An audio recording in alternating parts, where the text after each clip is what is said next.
Did you fall out of love with your creative process and maybe even stop sharing altogether?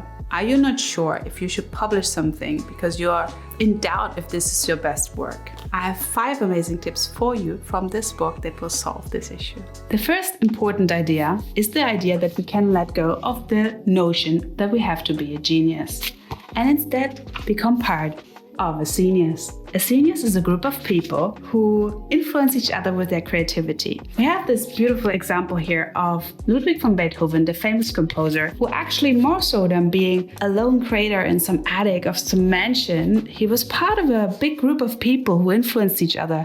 Theater directors, painters, other composers, people who built instruments, and all of these individuals formed the scenius. What I want you to imagine is to think of a night sky full of lights that glimmer and mass that attracts each other, and really have this idea of like inspiration glimmering through this web of light. And honestly, isn't this a relief? Because the ego wants us to be grand, to create these products that other people need and that they admire us for. But we don't create for other people, we also create for ourselves. This is really a grounding idea, offering us belonging to this web of people that we create with. And some of them may already have passed on. Maybe we only get, to connect to them through their books. But many of the people now contemporary, there are so many very talented people on the internet that we can connect with and create with and be part of their scenius. When we let go of the idea of the genius, we can let go of the pressure to be grand, to be exceptional.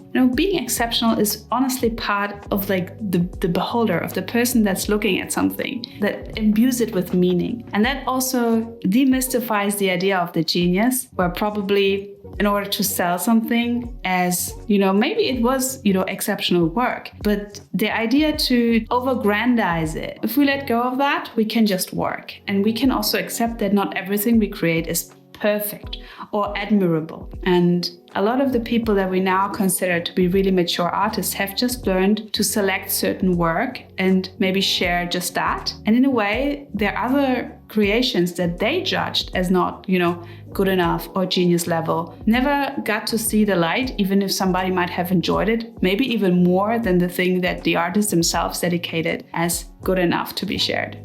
Now, I would like to show you also my scenius. So I prepared, a few creators where I kind of see myself in a web with them, just so you can see how I visualize this for myself. And maybe you can create your own. The second life-changing idea is to find your voice for using it. So what does that mean? If we let go of these polished, perfect products and instead embrace the imperfect process, we can see through sharing what we are really interested in and also what resonates with other people. We will be able to identify the patterns of what really matters to us. And while it is great for other people to see it, it also works on the inside. And I found this beautiful quote: "Find your voice, shout it from the rooftops, and keep doing it until the people that are looking for you find you." It is by Dan Harmon. If you don't know what to share, use the prompt, "What am I working on?" and see where it takes you, rather than sharing everything from the food we ate today to, random events in our life. If we share what we're working on and why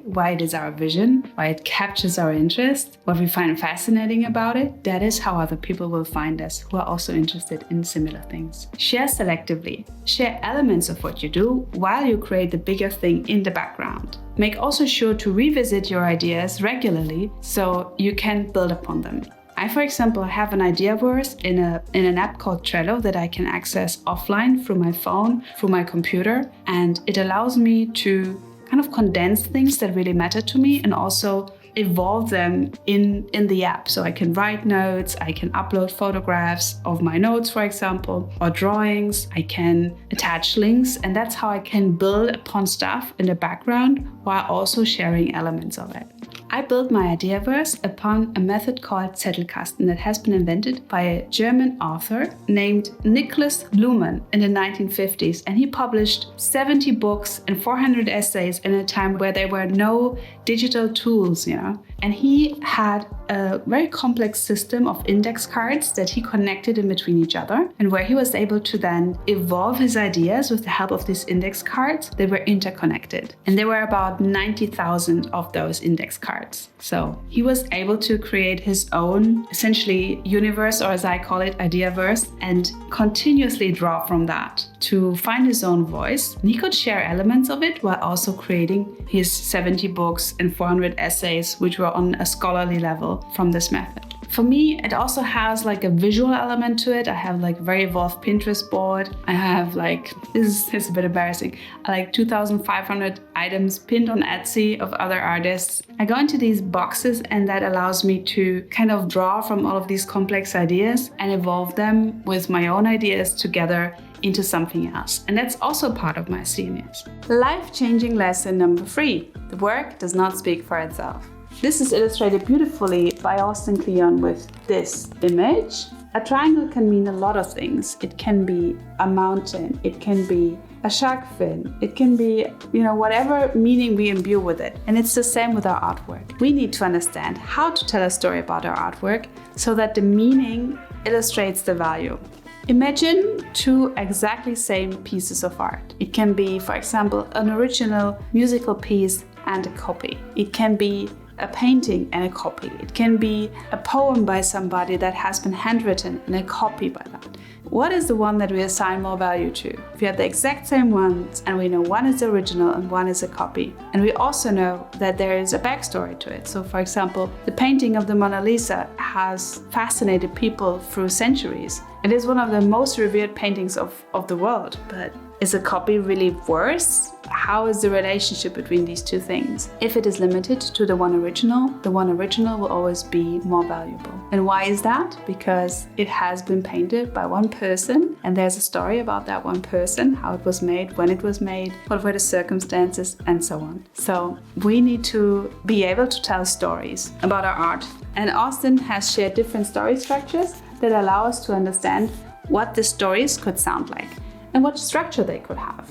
For example, one of my stories is that I've always been really confused. It's weird to say, but it's true. I was really confused, distracted. I would forget a lot of things. I know now that it was my iron deficiency. At the time I didn't, and I'm still battling with it. But I found all of these workarounds to be really clear in my head about who I am, what I want to do, why I want to do it. And I've worked myself through all of the pain and the misery of not knowing what's going on, of not knowing how to work, to be at the point where I'm very organized. And even if I forget things, I always know where to reconnect, where to find the information, where my process left off, because I built a system behind it, and that system helps me to work. Question is, what would be your system? What is it that you have overcome? And maybe it is part of your artwork, maybe it is part of why you make videos, or paintings, or music, why you design graphics, whatever it is that you do. It can also be something that's not conventionally creative. I believe there's creativity in everything, so whatever it is that you do, what could be something that you've overcome and it is part of your story and maybe also part of your creation. And when you have found that story, think of it as a bridge that people can cross to come to you and to connect with you. The next life-changing lesson is a very Texan example from Austin Kleon's life, who actually also lives in Austin, Texas. He says that we should share our trade secrets. His favorite barbecue in Austin, Texas is Franklin Barbecue. And apparently Franklin Barbecue is giving away all of their trade secrets. They are a famous barbecue that is always selling out really quickly, but it's also really hard to actually do this. And when you are an admirer like Austin, do you really want to, even if it's fascinating and you learn all of these details and the intricacies, do you really want to be smoking briskets on a regular for 22 hours straight? Or would you just, like he says, pay the $13 a pound even more gladly? And he quotes blogger Kathy Sierra with this beautiful sentence: make people better at something they want to be better at. And sometimes getting better is also just being inspired or, learning a little transferable hack for something else that, is a different discipline of creativity altogether. So share your secrets. And the last very important lesson is sell out, baby. A lot of artists have been kind of indoctrinated with this idea from the 19th century that, artists have to be starving in a small attic in an old house in Paris. And it's bullshit, okay?